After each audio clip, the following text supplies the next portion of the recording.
let's talk about Namor and his little ankle wings. How do we feel about that? How do we feel he got him? Was it drinking Red Bull or what was it? Yeah. Definitely the Talokanian Red Bull that they sell down there. I will say it's really easy to make little ankle wings look silly, and they actually made it look kind of intimidating. I was kind of impressed. And during action scenes, it makes this kind of like almost like the Dune ornithopters.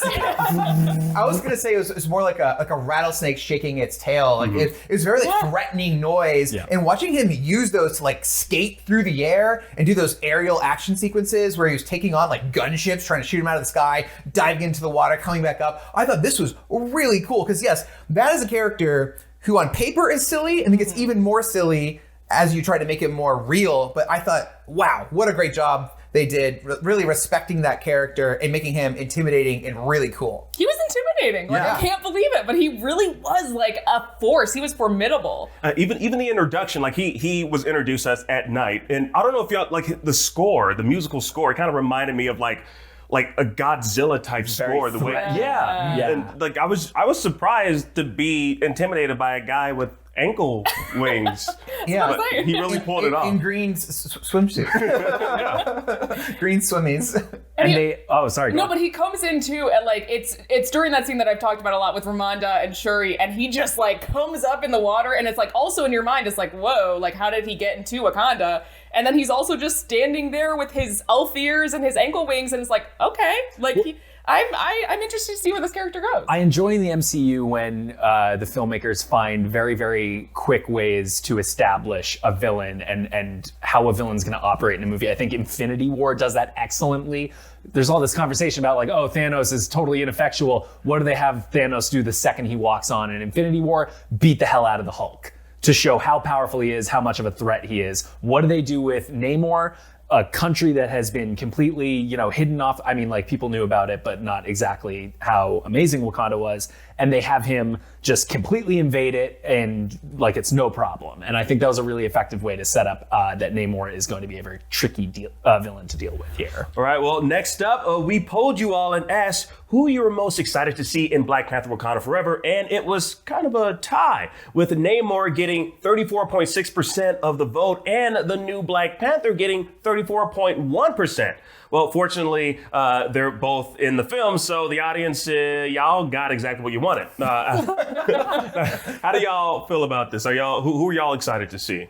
I was most excited. I'm with that 13% there. I'm an M'Baku guy, so I was most excited to see M'Baku. But certainly people that are split between Namor and Black Panther, well, they get what they want. Yeah. Right. I understand wanting to see the new Black Panther because you want to know who it is. You want to see what they can do and everything. But I was definitely most excited to see Namor because that's, it's the first Marvel Comics superhero and the first mutant. So much history in that character. And for a while, I guess we thought that character wasn't even allowed to be used by the MCU, another classic rights issue. But so to finally see the character come to life in such a cool way on the big screen, I was like, oh yeah. So he was definitely my most anticipated. Yeah, I kind of agree with you, Tom, but as a general, I was most excited to see the side characters again, M'Baku, Okoye, the Dora Milaje, all those kind of characters that were kind of on the sidelines. And I'm glad they all kind of got their due in this movie. Yeah, I thought I was going to be super excited to see the new Black Panther, but I don't know. It just really, it didn't hit for me, seeing Shuri as the new Black Panther. Obviously, it was something that I expected.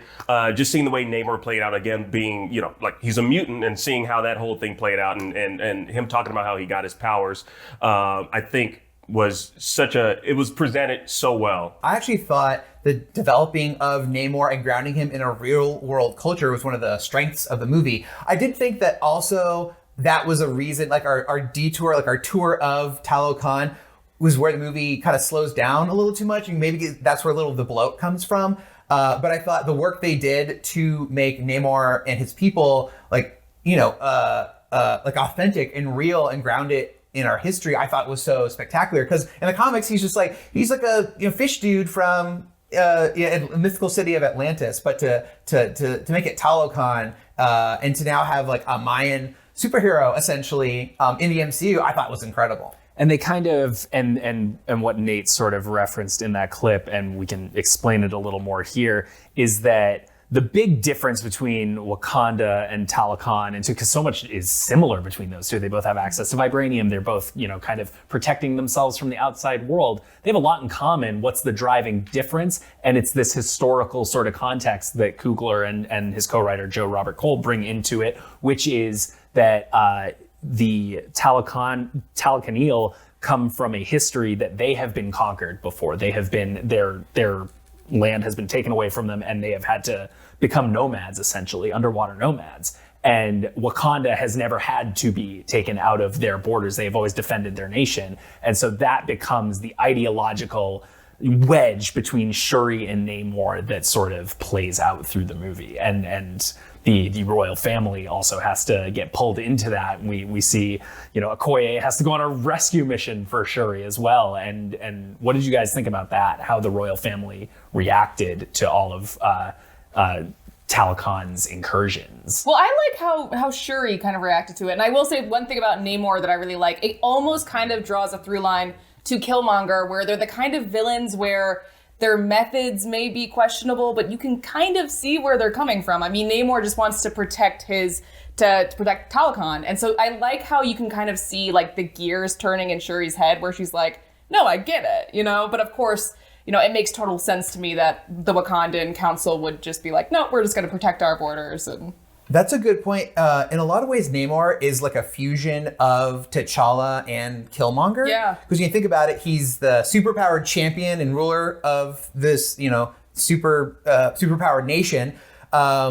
But like Killmonger, he got to go and like have his bloody revenge and do what Killmonger would. So he's a fascinating character in that, and I think they did that on purpose to make a lot of parallels between him and the Black Panther and his society as well with Talokan and Wakanda, like you're saying. Yeah, and I want to talk a little bit more about the Dora Milaje too and how they react, because some of the best action scenes in the movie I thought were when the Dora Milaje are going up against the Talokanil warriors. Yeah. What did you guys think of some of that? I like one thing that I loved is when Okoye is going against them for the first time. And you can just like see the fear in her eyes, which I think was brilliant acting when she, goes to kill them and they're still alive, and you can just see it dawn on her that she's like, we've never faced anything like this. And I like that you see them kind of have to deal with it. Like they've always kind of had this advantage of, having a defensive front as Wakanda and having vibranium. And it's like, oh, we actually really have to kick it into gear. And I think Okoye is a great way to explore that because she's kind of the first person to really experience it. Now, we actually have one more clip.